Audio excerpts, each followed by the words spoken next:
ناظرین کرام، آپ کو ایک ایسی حدیث سنانے لگا ہوں جس کو سن کر آپ کا دل خوش ہو جائے گا، آپ عش کرنے لگیں گے۔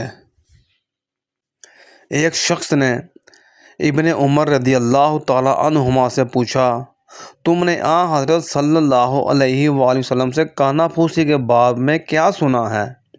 یعنی سرگوشی کے باب میں، وسپرنگ کے باب میں کیا سنا ہے؟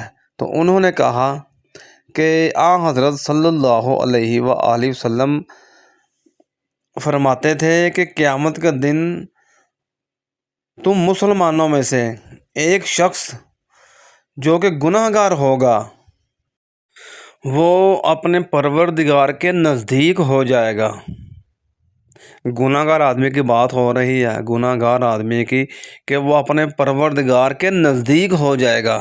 اللہ اکبر! پروردگار اپنا بازو، شفقت والا بازو، ہائے ہائے ہائے ہائے، شفقت والا بازو، پروردگار اپنا بازو اس پر رکھ دے گا جیسا کہ اس کی شان کے مطابق ہے، اور فرمائے گا کہ اے میرے بندے، تو نے فلاں دن دنیا میں یہ برے کام کیے تھے۔ وہ عرض کرے گا، بے شک پروردگار، مجھ سے خطائیں ہوئی ہیں، اس پر تو غفور و رحیم ہے۔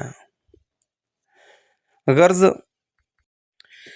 سارے گناہوں کا اس شخص سے پہلے اقرار کرا لے گا، پھر اللہ تعالیٰ فرمائے گا، دیکھ، میں نے دنیا میں تیرے گناہ چھپائے رکھے تو میں آج بھی ان گناہوں کو بخش دیتا ہوں۔